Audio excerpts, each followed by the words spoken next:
tous, merci d'être fidèles à ce petit rendez-vous hebdomadaire que j'adore maintenant. Ça fait plusieurs semaines que je me régale à vous raconter tout un tas d'histoires de vin, un petit peu comme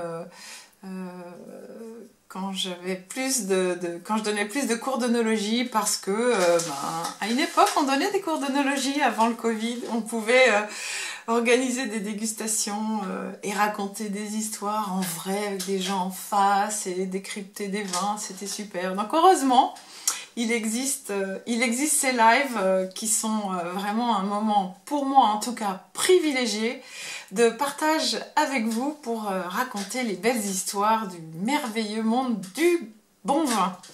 Voilà, alors aujourd'hui, je vais vous raconter un petit peu comment se passent les primeurs, un événement qui s'appelle les primeurs et qui sont une sorte de... Enfin, la définition, c'est vraiment une vente en avance de vins qui sont encore en cours d'élevage. C'est quelque chose d'un petit peu particulier, qui est vraiment une spécialité bordelaise, qui a été initiée par l'Union des Grands Crus de Bordeaux au début des années 1970, et qui à l'origine était un événement professionnel, qu'il est toujours principalement, mais en tout cas aujourd'hui en tant que particulier, il est possible aussi d'acheter des vins en primeur, on appelle ça comme ça. Alors, je vais vous raconter un petit peu l'histoire, comment c'est arrivé. En fait, à Bordeaux, il y a un système de distribution des vins qui est assez particulier, puisque les consommateurs ne peuvent pas acheter directement dans les châteaux les vins produits par ces châteaux. En fait, il y a tout un système qui est mis en place depuis très longtemps, qui s'appelle la place de Bordeaux, et qui est réservé un petit peu aux négociants qui achètent une certaine allocation annuelle aux grands crus classés, hein, c'est quand même plutôt une histoire de grands crus classés, ça représente que 5% de la production bordelaise, mais en tout cas 5% de la production bordelaise, ça représente quand même beaucoup de vins, et des vins qui sont à forte valeur ajoutée et qui représentent un petit peu l'élite de la production bordelaise.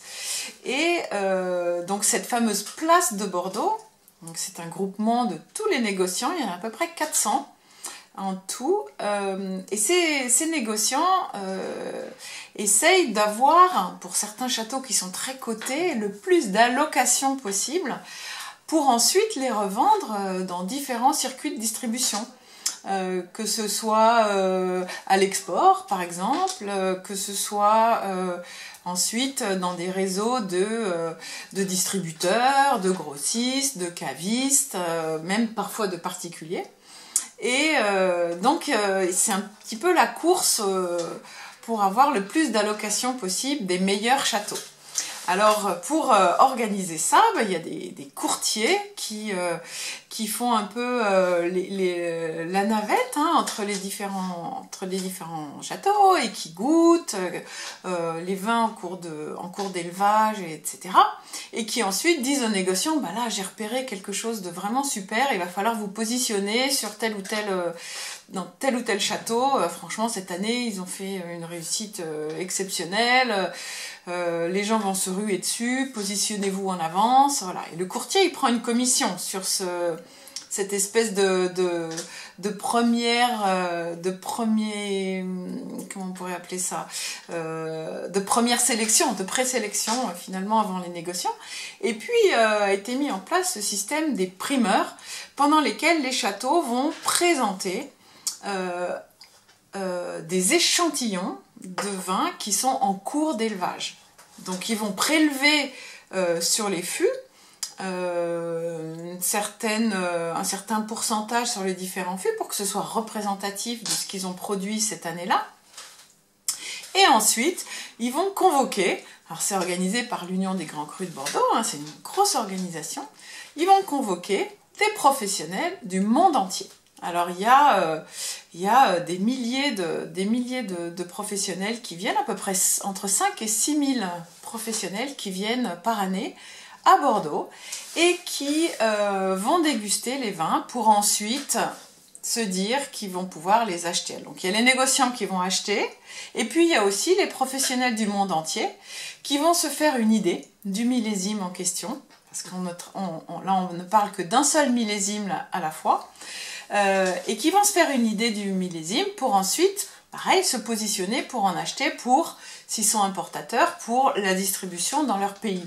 Donc il y a tout un circuit de distribution qui est organisé pour un peu écouler en avance la production de tel ou tel château sur un millésime.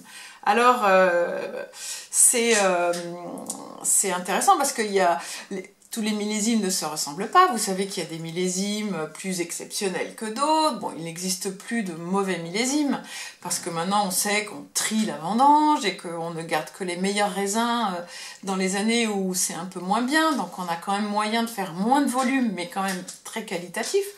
Mais il y a quand même des cours qui évoluent chaque année selon la récolte, selon le volume de récolte. Quand il y a eu par exemple comme cette année là où il va y avoir quand même une récolte beaucoup moins importante puisqu'il y a eu du gel, mais ça peut être de la grêle, ça peut être une année beaucoup trop ensoleillée, du coup les raisins sont très très très petits et donnent moins de jus, donc il y a moins de récolte en volume au final.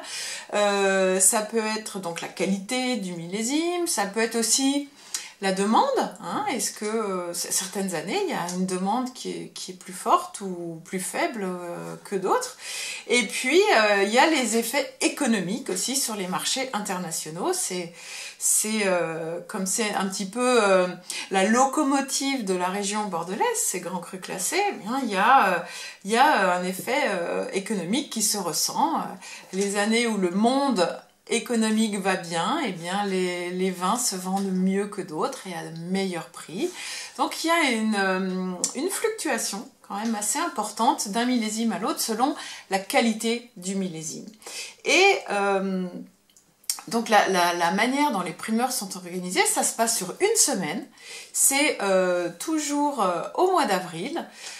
Depuis l'année dernière, depuis le Covid, début du Covid 2020 et 2021, c'est un tout petit peu différent parce qu'au lieu d'être concentré à Bordeaux, qui accueillait jusqu'à l'année dernière 5 à 6 000 professionnels du vin du monde entier qui venaient à Bordeaux, cette fois c'est les échantillons de vin qui vont partir dans 9 villes du monde entier.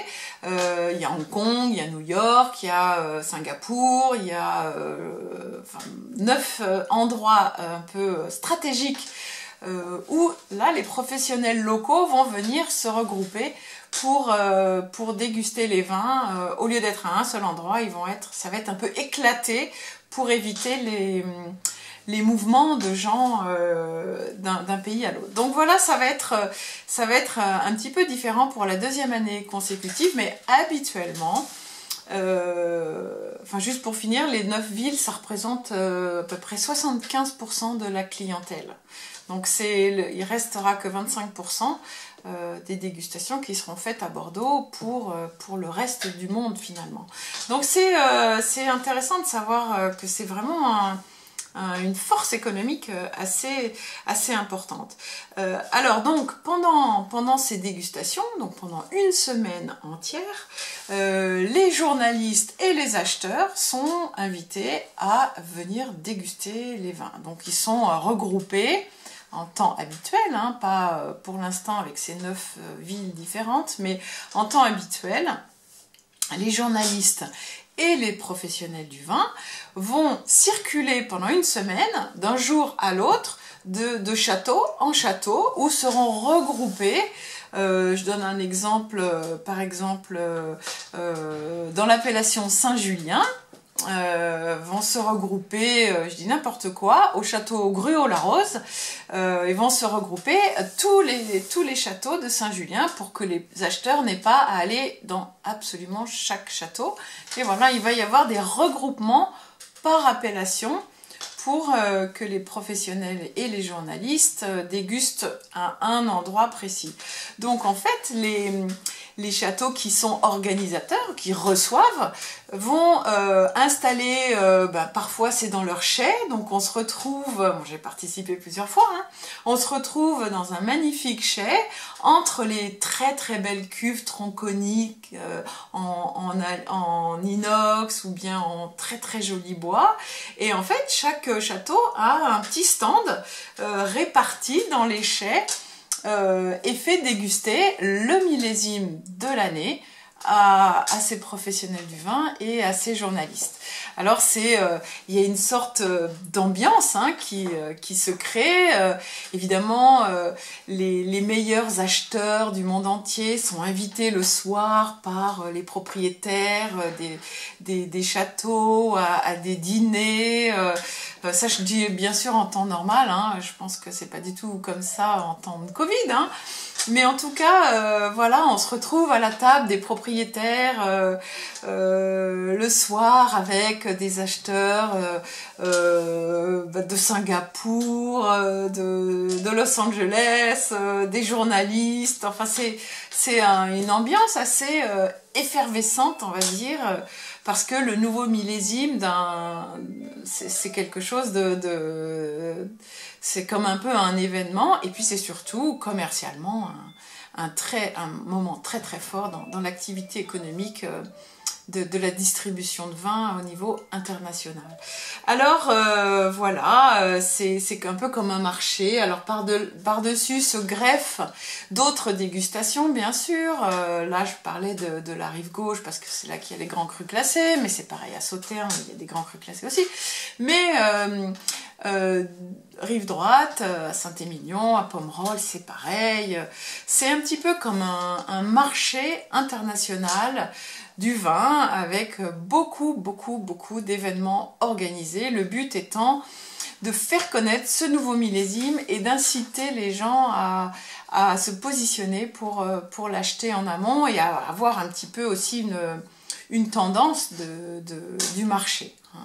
Mais évidemment, ce sont les journalistes des journalistes du monde entier, qui vont noter les vins un par un et qui vont les publier pour qu'ensuite les acheteurs qui n'ont pas dégusté eux-mêmes ou même vont se baser sur les notes de ces journalistes. C'est un peu l'effet Parker qui a un peu lancé cet achat sur les notes. Mais bon, ça c'est un exemple, il y a bien sûr il y a plein d'autres journalistes qui sont plus ou moins crédibles ou qui ont réussi à acquérir plus ou moins de confiance vis-à-vis des futurs acheteurs et qui font un petit peu la pluie et le beau temps. Un journaliste en qui on a très confiance, qui note mal un vin, le château en question va avoir plus de mal à vendre sa production cette année-là. Donc c'est un moment de trac pour les producteurs, pour les châteaux, et c'est important de savoir bien recevoir les gens, les futurs acheteurs pour présenter au mieux les productions. Donc 2020, qui est le millésime en question, qui va être jugé cette année et pré-acheté. 2020 à Bordeaux, c'est un millésime très qualitatif, donc il ne devrait pas y avoir trop de problèmes là-dessus. Petit volume et grande qualité. Donc voilà, on va voir. Les premières notes vont sortir en mai, début juin, et le marché va s'ouvrir et les gens vont pouvoir acheter. Alors il y a une première tranche qui commence, on en prévend une première partie, et puis on voit un peu comment ça se passe, si ça prend bien ou pas, et puis ensuite on lance une deuxième tranche, etc. jusqu'à ce que toutes les productions ou presque toute la production soit achetée.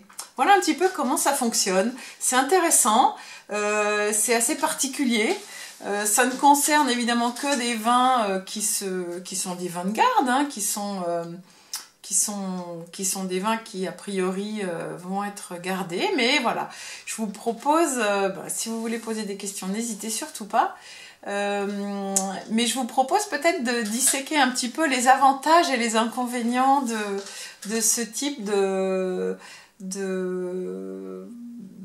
technique commerciale, on va dire. Alors dans les avantages vus du consommateur, hein, c'est que évidemment si on propose à quelqu'un d'acheter du vin 2 ans en avance, évidemment on va lui proposer à un prix inférieur, parce que finalement on lui demande une avance de trésorerie qui sera conséquente. Donc voilà, en échange, on vous propose d'acheter le vin moins cher. Donc ça veut quand même dire que le consommateur va engager une partie de son argent et devra attendre quand même 2 ans avant de recevoir ce qu'il a acheté. Donc finalement, il mise un petit peu sur la qualité d'un millésime en se disant j'ai envie d'avoir ce vin voilà, il a été très bien noté par un journaliste en qui j'ai vraiment confiance.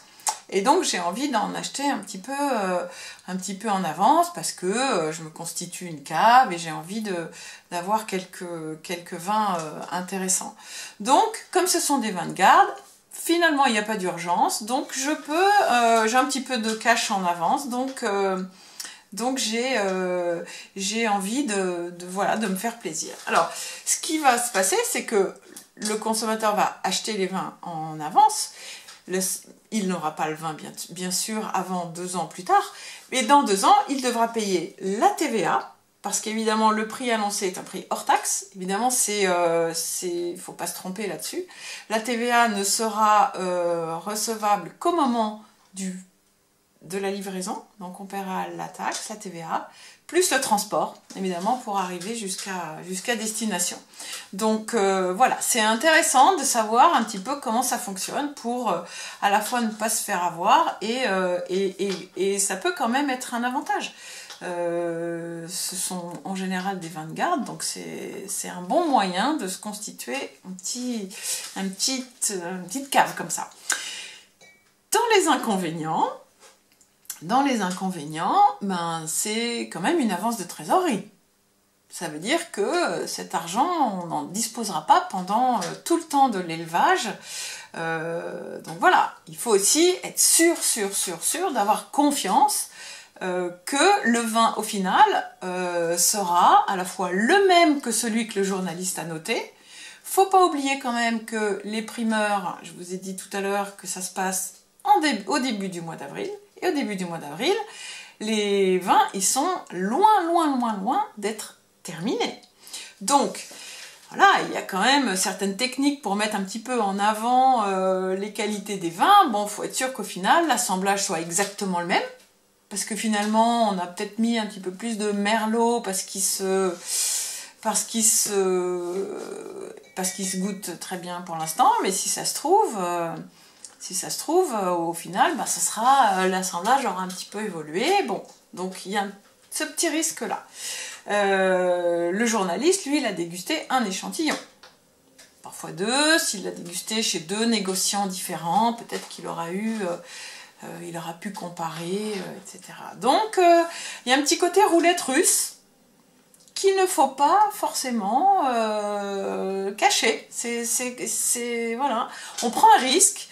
En général, c'est des risques assumés, hein. Bien sûr, les gens sont là pour quand on achète des vins en primeur, c'est éventuellement dans l'idée de les revendre un peu plus tard, hein. C'est un petit peu des objets de luxe qu'on peut imaginer acheter pour gagner un peu de sous, les garder dans de bonnes conditions dans une bonne cave et puis les revendre plus tard, bien sûr, si on n'a pas tout consommé, ou même dans ce but-là, hein. Malheureusement, le marché international est un petit peu dans cette optique. C'est un produit de luxe qui s'achète et qui se revend.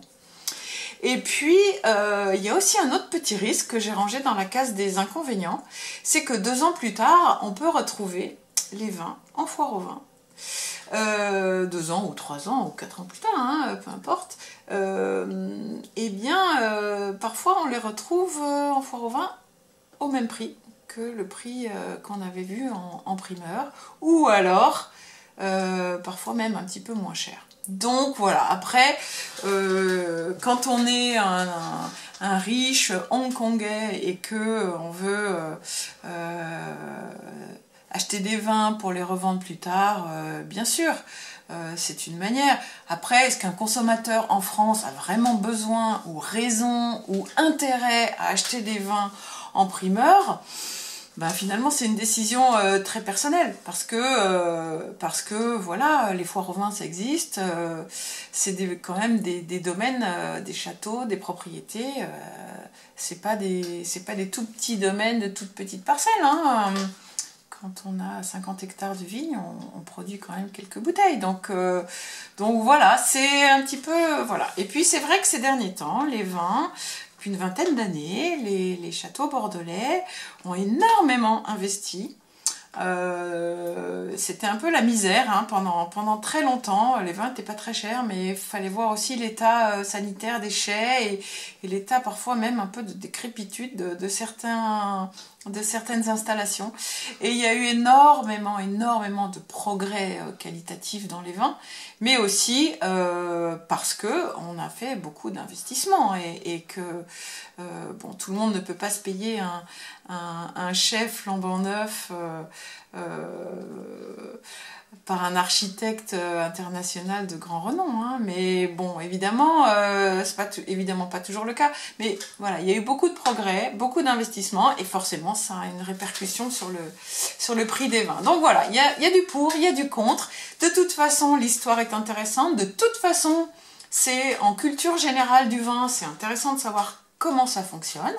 Voilà, c'est culturel aussi et je trouve que c'était intéressant de vous raconter cette histoire-là. Voilà, bah écoutez, je suis super contente d'avoir passé ce petit moment avec vous. N'hésitez pas à partager ces vidéos, à les regarder plus tard. On publie tout sur notre chaîne YouTube de toute façon et puis... vous pouvez les regarder à d'autres moments, bien évidemment. Voilà, bah écoutez, je vous souhaite une super bonne soirée. Je suis ravie, encore une fois, d'avoir passé ce petit moment avec vous.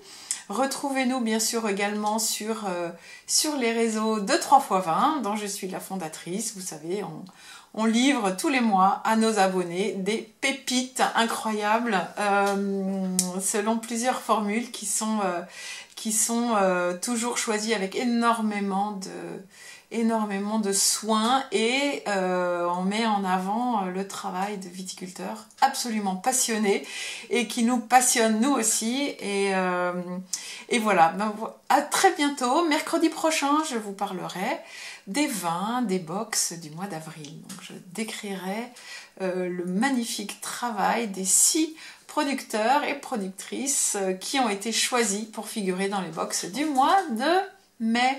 Merci à vous, bonne soirée, à mercredi prochain.